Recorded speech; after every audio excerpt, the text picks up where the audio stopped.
Hi everybody, good morning. It's Lisa here. How is everybody doing today? I hope you all are having a wonderful day. It is a lovely day. This is the day that the Lord has made, and I shall rejoice and be glad in it.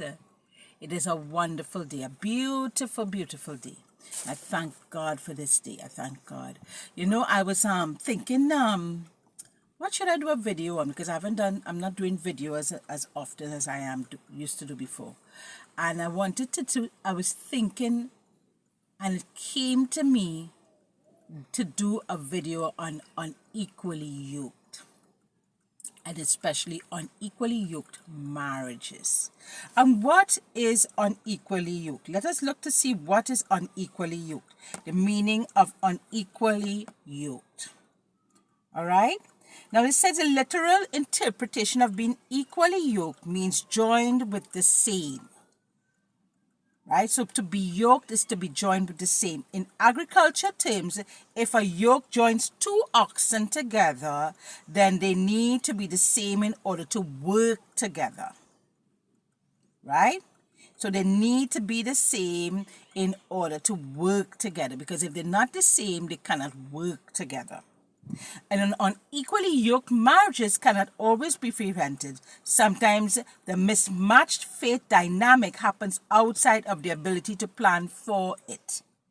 One partner falls away from fate or comes to fate after marriage. Vows have long since been spoken and commitment made. Now, it is very important, okay, that when we get married, first of all, it is most important that we get to know before we get married to them. We know their background. We know what their plans in life is, what they want to be, what they want to do in their life, how committed they are to us, to you. All of these things we have to know before we get married. Okay? Now, sometimes you get married to somebody you know long time ago. You know them a long time. You grew up with them and you know them and you know all about their family and everything. All right? And that is good. That is good. But you need to know the person personally. Now, if you are a Christian and you have your Christian beliefs and you are really into it, and you meet someone who is not a Christian, it can become difficult. It can become difficult, because it is, especially if you meet someone who does not believe in God.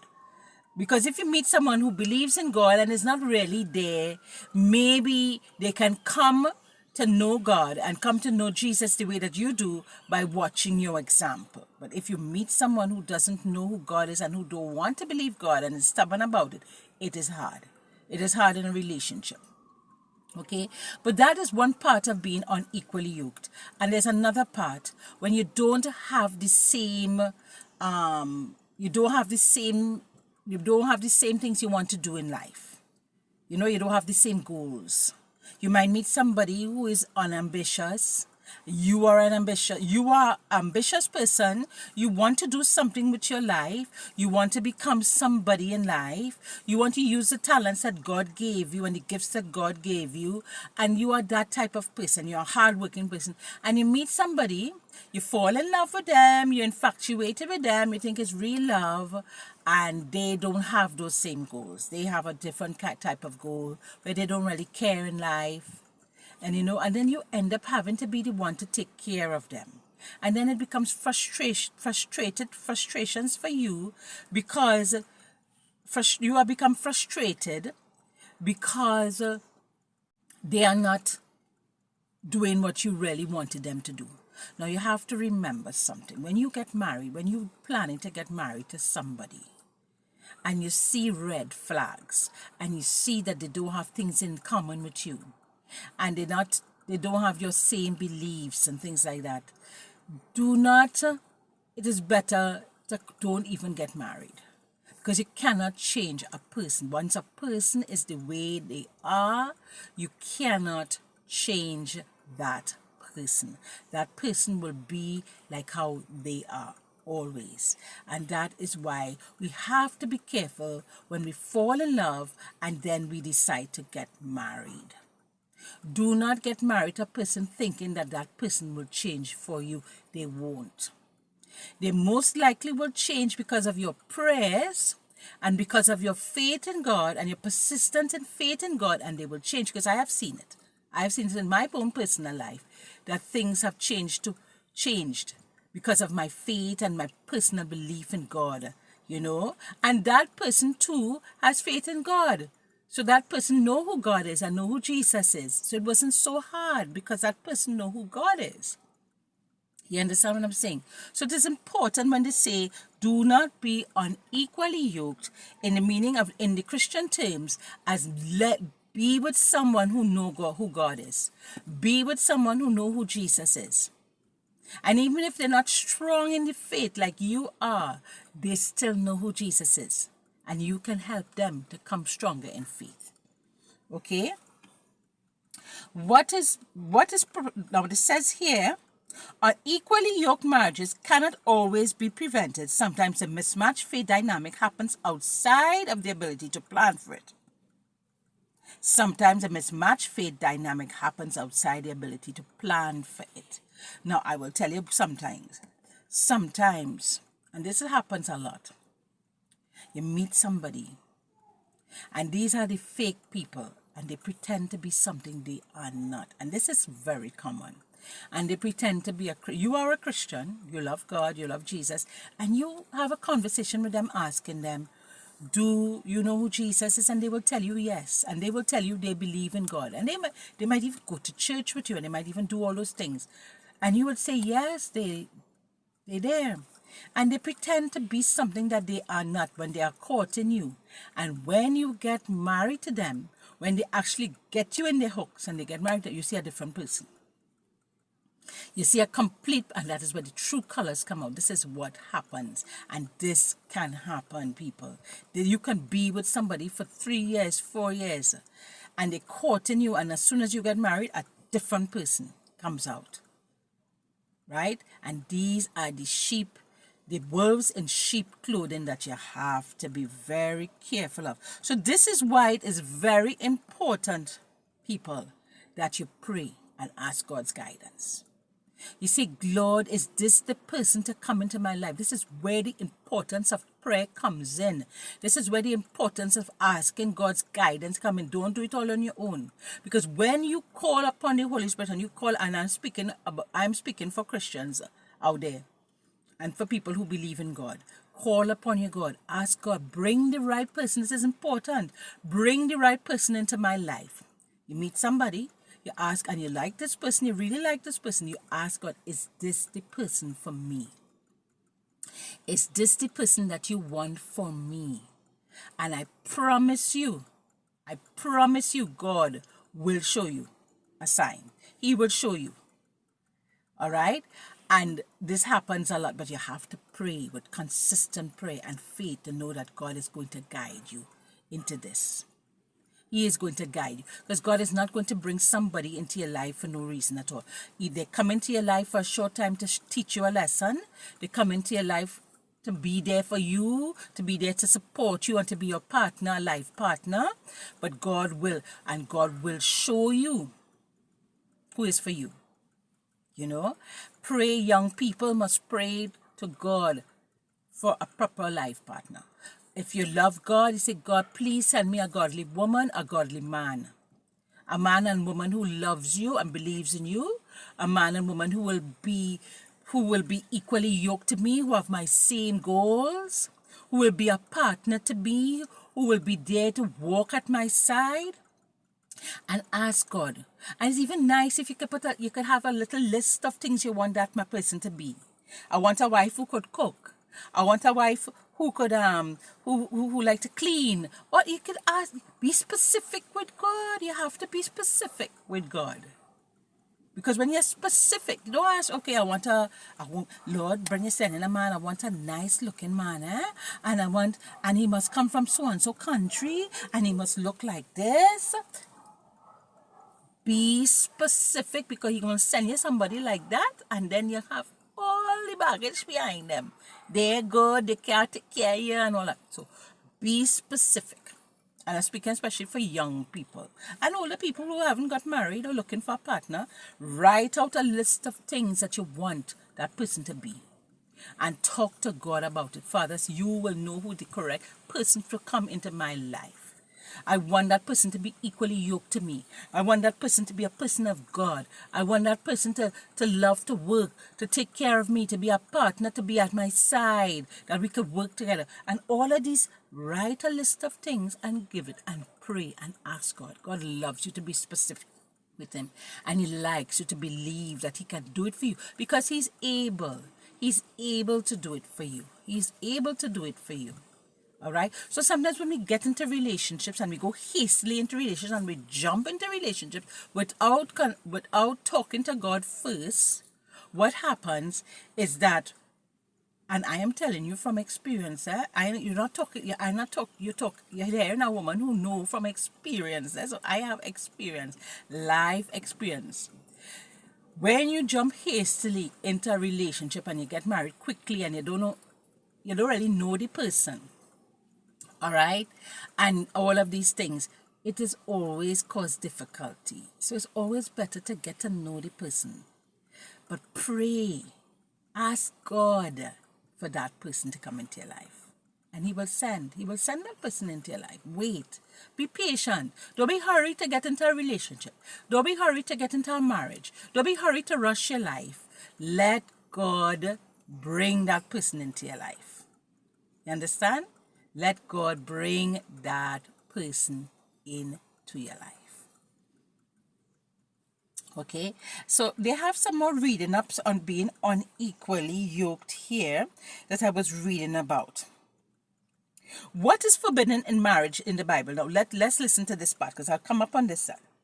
Among the forbidden couples are parent, child, sister, brother, grandparent, grandchild, uncle, niece, and aunt and nephew, and between siblings and certain close in-laws. All right, so that is forbidden. No, look at that. Let me read that again. What is forbidden in marriage? Among the forbidden couples are parent and child, of course, brother and sister, of course, grandparent and grandchild, uncle and a niece, aunt and a nephew, and between half siblings and certain close in-laws. This Levitical law is found in the Leviticus 1816, supplemented by Leviticus 20:17 and Deuteronomy. So, okay, we know that already. All right? What does unevenly yoked mean in the Bible? Let's see that. To some people, unequally yoked can be, I am a Christian and you're a Christian, but I am more mature than you, or I am steadier, or I have been saved longer. Even that can be construed as unequally yoked. Now, I was saying that earlier on, that sometimes you will meet somebody, right, that is not as close to Jesus as you are, not into the word as you are and all of that. But once they know who God is and once they know who Jesus is, you can bring them there. You can bring them there. But it's always better if you could get somebody who is in the same depth as you, because it becomes easier. The relationship becomes easier. The more yoked you are to a person, the more connected to you are, and you have the same things together, then it's easier for them. Of course, it'll be easier for the marriage.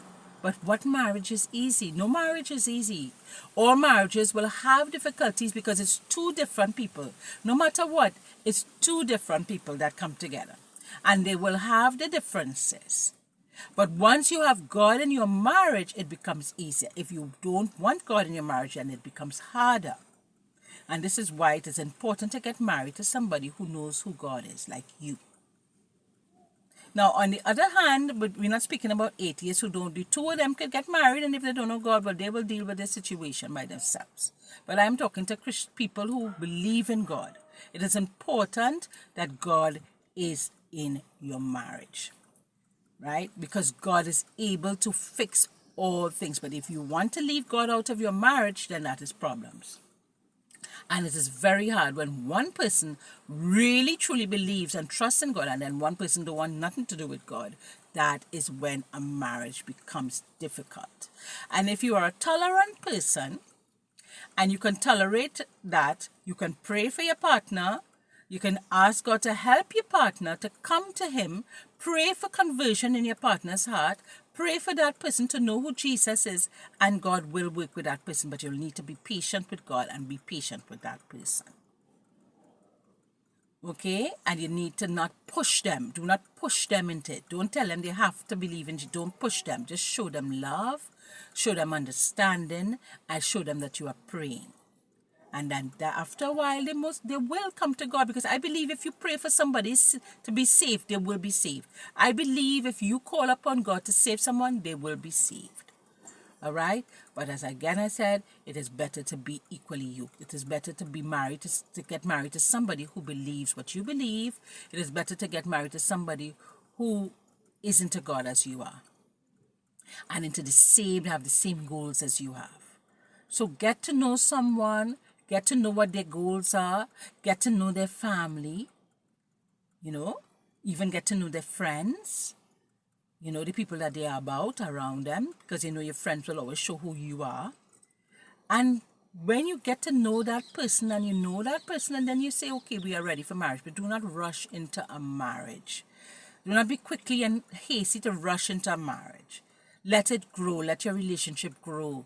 And then you will know if this is the person for you. And always put God at the center of your marriage. Put God at the center of your relationship. He is the one that will guide the relationship, and He's the one that will keep the relationship close together. Okay? And I thank God for my marriage right now. It is doing good because of God, because I keep God at the center.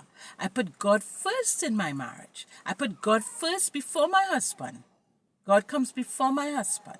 God comes before my children. All right? And because I do that, there's not much, we don't have problems in our marriage. I understand him. I understand what he's going through. He understands me, and we're peaceful. We are peaceful together. Okay? So another thing you don't do is put somebody before God. If you, especially younger people, they fall in love, and they fall in love hard. And that person is the everything. That person is the God. That person is the life. If the person leaves them, they could dead they could die. No, don't do that. Let God be the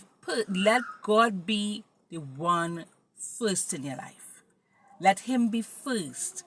So that you will know that you can't live without God, but you can live without that person if anything happens. You understand?